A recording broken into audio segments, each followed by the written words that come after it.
कुछ लोगों ने पूछा है कि कैसे हम भगवान से खुद को कनेक्ट करें, उनकी भक्ति करें, कैसे प्रार्थना करें।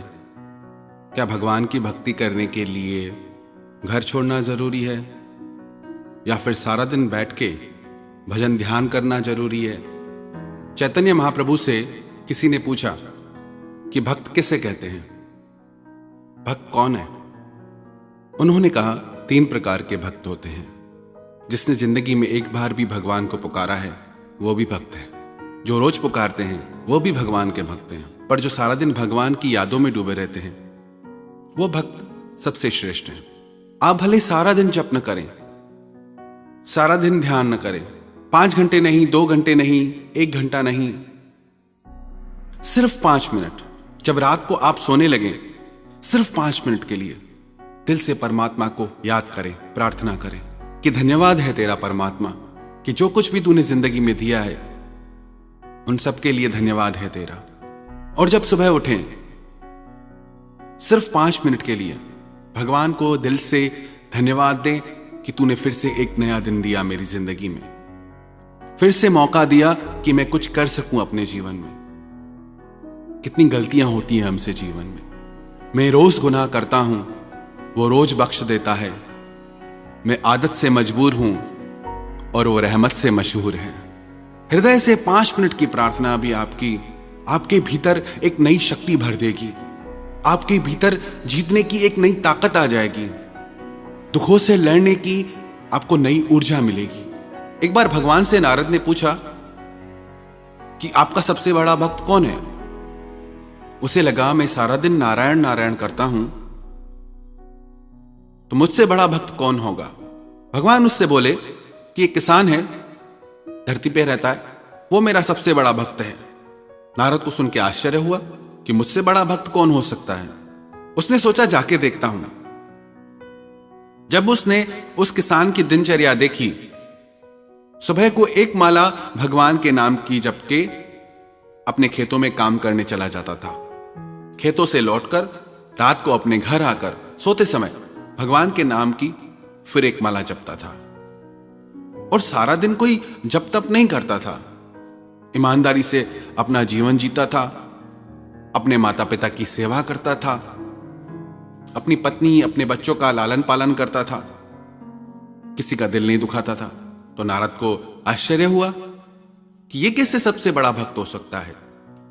वो फिर भगवान के पास आया और भगवान से आके उसने सारी बात कही कि वो तो सिर्फ 1 माला जपता है और सारा दिन खेती करता है, वो आपका सबसे बड़ा भक्त कैसे हो सकता है। भगवान बोले चाहे वो 1 माला करता है, पर उस 1 माला में वो एक क्षण के लिए भी दुनिया का विचार नहीं करता, दुनिया की बातें नहीं सोचता और अपने कर्तव्य में पूरा है। यदि हम भी सिर्फ 5 मिनट के लिए भगवान को हृदय से पुकार करें तो उस 5 मिनट की प्रार्थना का असर सारा दिन हमारे जीवन पे रहेगा। पर याद रखना, उन 5 मिनट में 1 सेकंड के लिए भी दुनिया की बातों का ख्याल न करें, दुनिया की तरफ ध्यान न जाए। वो पूरे 5 मिनट परमात्मा को ईमानदारी से समर्पित करें। आपका जो अभी जीवन है उसको आप नोटिस करिए, ध्यान दीजिए और थोड़े दिन सिर्फ ये 5 मिनट भगवान को अपनी जिंदगी के दीजिए। फिर आप खुद इस बात को अनुभव कर पाएंगे, जान पाएंगे कि आपकी जिंदगी में कैसे बदलाव आए हैं। जो शक्ति, जो ऊर्जा आपको मिलेगी उसे आप खुद अनुभव करेंगे। ऐसा नहीं कि प्रार्थना करने के लिए कोई धार्मिक होना जरूरी है।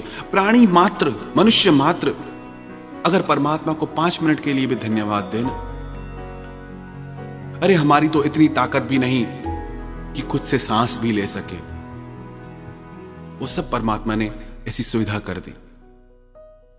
हमारी ताकत नहीं कि धरती में से हम अपने खाने के लिए अन्न पैदा कर सके। हम सिर्फ बीज बोते हैं, पर उसमें फल और फूल वो कुदरत, वो परमात्मा की शक्ति से प्रकट होते हैं।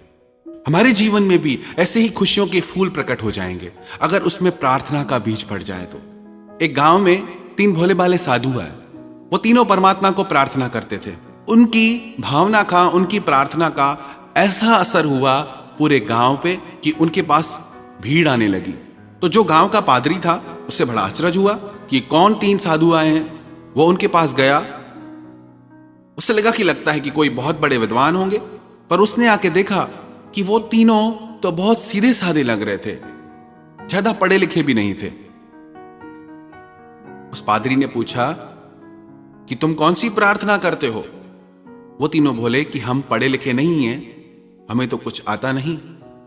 हम भगवान से एक ही बात कहते हैं कि भगवान, हम भी 3 और तुम भी 3 हो, और 3 शक्तियों के रूप में भी परमात्मा को हम जानते हैं, एक बनाने वाले, एक पालने वाले और एक उसको लय करने वाले। परमात्मा की 3 शक्तियां। तो हम प्रार्थना करते हैं कि हम भी 3 और तुम भी 3, तो हमारा कल्याण करो। उसे लगा ये कैसे लोग हैं, ये कैसी प्रार्थना हुई कि हम भी 3 तुम भी 3, हमारा कल्याण करो। उस पादरी ने अपनी जो विधिवत लिखी हुई प्रार्थना थी सारी उनको सिखाई। एक बार सिखाई, उन्हें समझ नहीं आई। दूसरी बार सिखाई, उन्हें समझ नहीं आई। तीसरी बार सिखाई तो कुछ कुछ उन्हें समझ आई। ऐसे काफी देर तक सिखाने के बाद उसे लगा कि अब ये प्रार्थना सीख गए हैं। नदी के पार उसको जाना था। वो अपनी नौका पे चढ़ के जैसे ही जाने लगा, थोड़ा नदी में आगे निकला तो उसने देखा कि वो तीनों पानी पे चलते हुए आ रहे हैं। वो तीनों आके बोले कि धन्यवाद, आपने प्रार्थना सिखाई, पर आपकी प्रार्थना तो हम भूल गए, फिर से सिखाओ। जब उसने देखा कि ये तीनों पानी पे चल रहे हैं, कैसा प्रभाव है इनका, तो उसे एहसास हुआ मेरी शब्दों में लिखी प्रार्थना से भी इनकी सीधी सादी प्रार्थना में ज्यादा असर है। कितनी देर करते हैं उससे ज्यादा इस बात का महत्व है कि हम कैसे करते हैं। बहुत ज्यादा चतुराई नहीं चाहिए कि बहुत ज्यादा हमको पढ़ना लिखना पड़े। सरल हृदय चाहिए।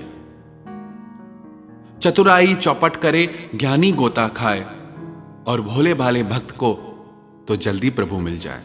तो यदि ईमानदारी से हम ये 5 मिनट प्रार्थना के अपने जीवन में जोड़ ले, तो विश्वास रखना आप अपनी जिंदगी को कई गुना बेहतर पाएंगे। आपको अपने जीवन में दिव्य ऊर्जा का अनुभव होगा।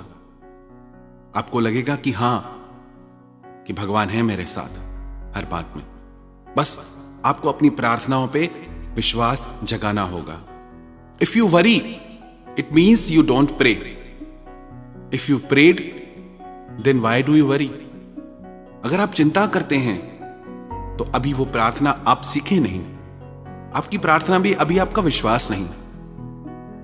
यदि आपने प्रार्थना हृदय से की है तो फिर चिंता क्यों करते हैं? भगवान ने अर्जुन से यह बात कही, यदि तू सच्चे मन से मुझ में लग जाएगा तो तेरी हर चिंता मैं करूंगा। योगक्षेमम वहाम्यम। तो यदि हम ये 5 मिनट, सिर्फ 5 मिनट परमात्मा को देंगे, तो ये 5 मिनट हमारी जिंदगी में चमत्कार कर सकते हैं।